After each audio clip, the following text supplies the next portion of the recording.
श्रीलक्ष्मी श्रीमहालक्ष्मी क्षीरसागरकन्यका उत्तिष्ठ हरिसम्प्रीते भक्तानां भाग्यदायिनी।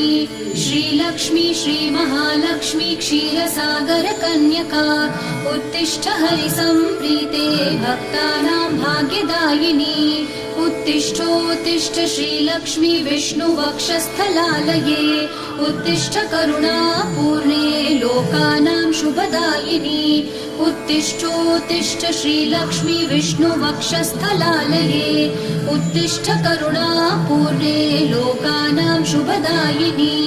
श्रीपद्ममध्यवसिते वरपद्मनेत्रे श्रीपद्महस्तचिरपूजितपद्मपादे श्रीपद्मजातजननी शुभपद्मवक्त्रे श्रीलक्ष्मी भक्तवरदे तव सुप्रभातम्।